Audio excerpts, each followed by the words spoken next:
ጤና ይስጥልን ውድ ኢትዮ ከረንት የዩቲዩብ ገጽ ተከታዮችና አድማጮች እንደምን አላችሁ? ለዕለቱ የተመራረጡን አርዕስተ ዜና ወደ እናንተ ይዘን ቀርበናል። ሰራዊቱ ትግራይን አሳልፌ እሰጣለሁ አላለም ሲሉ ጄኔራል ዮሐንስ ወልደ ጊዮርጊስ ተናገሩ። የጥቅማ ጥቅም ጥያቄ ያነሱት የትግራይ ሰራዊት አባላት ከህወሓት ጋር ተስማምተዋል። ይህን በማስመልከት በዛሬው ዕለት ከፍተኛ ወታደራዊ መኮንኖችና የፖለቲካ አመራሮች በተገኙበት ሰፊ ውይይት ተደርጓል ብለዋል። ውይይቱ ላይ ንግግር ያደረጉ ከትግራይ ጦር አዛዥ መሃል አንዱ የሆኑት ጄኔራል ዮሐንስ ወልደ ጊዮርጊስ ወይም ጆን መዲድ የሰራዊቱን ጥያቄ የትግራይ ህዝብ ጥያቄ ነው ሲሉ ተደምጠዋል። ሰራዊቱ ውስጥ ያለው ችግር የመላው የትግራይ ህዝብ ችግር ነው የሚሉት ጄኔራሉ ሰራዊታችን ጥያቄ ጠይቆ ትግራይን አሳልፈን እንሰጣለን አላለም ብለዋል። አክለውም የሰራዊቱን ጥያቄ ለመፍታት እቅድ መንደፉንም አብራርተዋል። የህዝባዊ ወያኔ ሓርነት ጄኔራል የሆኑት ወደ ፌደራል ተቀላቀሉ። የትግራይ ወጣት የሻዕቢያ ባሪያ አይሆንም በማለት በአቋማቸው የጸናው የህወሓት ታጣቂ አዛዥና ጄኔራል ጎሹ ገብረ ኪዳኒ ሙሉ ኃይሉን አርሚ 15 ወደ ፌደራል መንግስት ይዞ መቀላቀሉ ተረጋግጧል።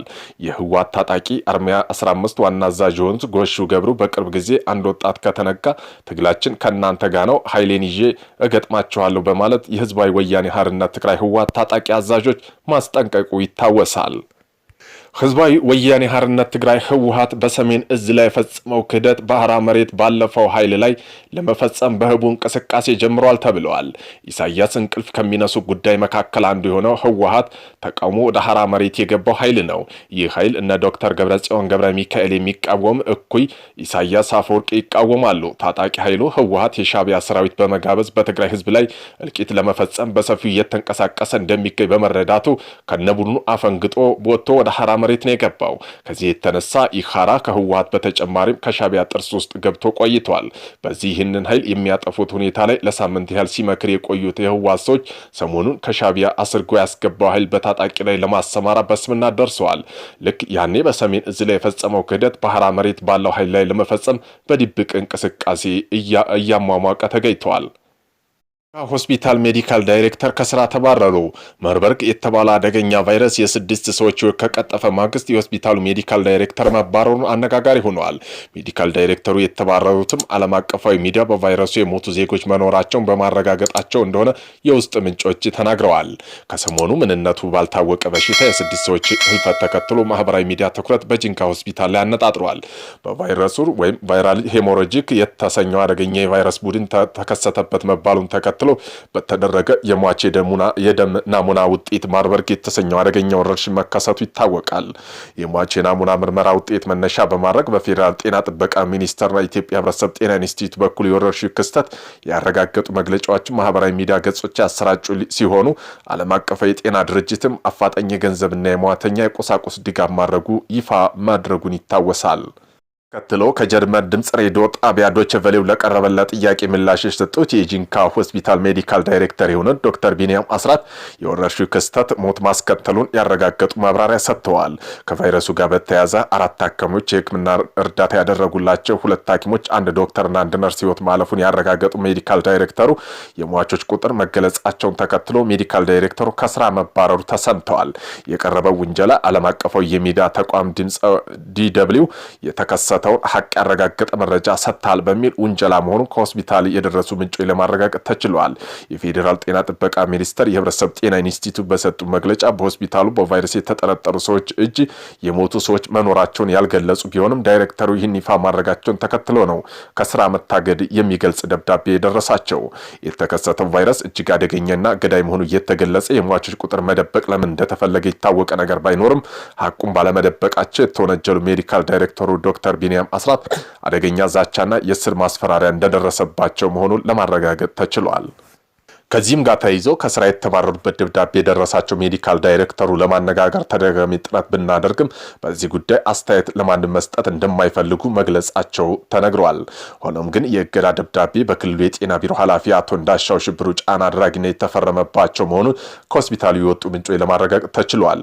በስራው ታታሪና ትጉህ የሆነው የጂንካው ተወላጅ ዶክተር ቢኒያም ሆስፒታሉ ለማሻሻል እየተጋ ቢሆንም ተደጋጋሚ የብሔር ማንነት ጫና ውስጥ መቆየቱን ጠቁመው እውነተኛ መረጃ መስጠት ኃላፊነት ኃላፊነት በመወጣቱ ሊመሰገን ሲገባው ከስራ መታገዱ ተገቢ አይደለም ብለዋል። ዓለም አቀፋዊ የጤና ተቋም ተረጋግጦ መንግስት መግለጫ በተሰጠበት ጉዳይ መረጃ ምንም አይነት ክልከላ በሌለበት ዶክተር መባረሩ እውነት ለመደበቅ የሚፈልጉ አካል ሴራ ሊሆን ይችላል የሚሉ ምንጮች ሀቅ መረጃ እንደሚሸፍን የተፈለገበት ምክንያት ግን ምን ሊሆን እንደሚችል አይታወቅም። አስደንጋጭ እልቂት ያስከትላል የሚለው ቫይረሱ ስጋት ባጠላበት የጂንካ ሆስፒታል ከሟቾች ጋር ቀጥተኛ ግንኙነት ያላቸው በርካታ ዜጎች በተጠርጣሪነት ተለይተው እንደሚገኙ በዚህ ወቅት በከፍተኛ መደናገጥ ውስጥ የሚገኘው ነዋሪ ከመንግስት የሚሰጡ መመሪያዎችና የጥንቃቄ መልእክት እየተጠባበቀ ቢሆንም የክልሉ ጤና ቢሮና የህብረተሰብ ጤና ኢንስቲትዩት መገኛ በሆነው ጂንካ ክስተቱን በተመለከተ የክልሉ ልሳን በሆነው ደቡብ ሬዲዮ ቴሌቪዥን ድርጅትም ኢትዮጵያ ቴሌቪዥን ሆነ ሌሎች ሚዲያዎች ዝምታ መምረጣቸው አነጋጋሪ ሆነዋል። አልቡርሃን ለተኩስ አቁም ስምምነት 4 ቅድመ ሁኔታ ማቅረባቸው ተሰማ። በሱዳን ውስጥ ያለው የእርስ በርስ ጦርነት ለማስቆም በአራት ሀገራት መካከል አዲስ ጥረት እየተደረገ መሆኑ ይታወቃል። በአሜሪካ፣ ሳውዲ አረቢያና ዩናይትድ አረብ ኤምሬትና ግብጽ አማካኝነት እየተካሄደ ያለው ጥረት ምክረ ሀሳብ ያቀረቡ ሲሆን በዚህ አስቸኳይ የ3 ወር የሰብአዊ ተኩስ አቁም እንዲደረግና በ9 ወራት ውስጥ ደግሞ የሁለት ተፋላሚ የማይሳተፉበት የፖለቲካ ሂደት እንዲጀምር ጠይቆ ነበር። ይህ ምክረ ሀሳብ የጄኔራል አልቡርሃን መንግስት ውድቅ ተቀናቃኙ ፈጥኖ ደራሽ ኃይሉ ግን እንደሚቀበለው መግለጹ ይታወቃል። አልሱዳኒ የተሰኘው ጋዜጣ ዛሬ እንደዘገበው ደግሞ የሌተናል ጄኔራል አልቡርሃን መንግስት በአራትዮሽ አደራዳሪ ባቀረበው ምክረ ሀሳብ ላይ እንደሚስማማ አስታውቋል።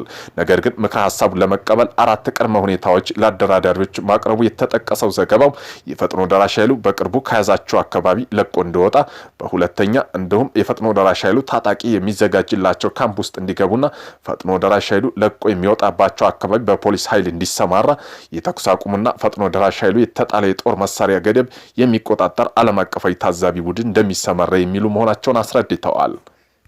ከኢትዮጵያ ጋር ድርድር ያከተመ ነው ሲሉ የግብጽ የውጭ ጉዳይ ሚኒስተር ተናገሩ።